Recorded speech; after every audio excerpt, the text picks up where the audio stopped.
আবারও দিল্লির যন্তর মন্তরে আন্দোলনে ফেরার হুঁশিয়ারি দিয়েছে ককরোচ জনতা পার্টি সিজেপি। সরকারের সঙ্গে হওয়া সমঝোতা অনুযায়ী আটক আন্দোলনকারীদের মুক্তি ও মামলা প্রত্যাহারের প্রতিশ্রুতি বাস্তবায়ন না হওয়ায় ক্ষোভ প্রকাশ করেছে সংগঠনটি।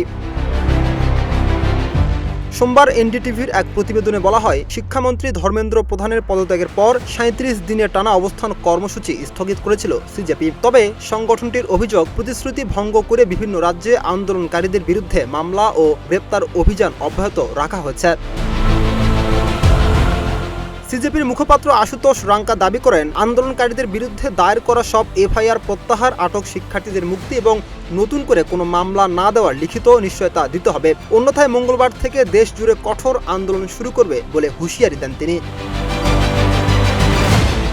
এর আগে কেন্দ্রীয় সরকারের সঙ্গে বৈঠকে আন্দোলনকারীদের বিরুদ্ধে মামলা প্রত্যাহার, ক্ষতিগ্রস্ত শিক্ষার্থীদের পরিবারকে ক্ষতিপূরণ এবং অন্যান্য দাবির বিষয়ে নীতিগত সমঝোতার কথা জানিয়েছিল সিজেপি। তবে সেই প্রতিশ্রুতি বাস্তবায়ন না হয় নতুন করে আন্দোলনের ডাক দেওয়া হয়েছে।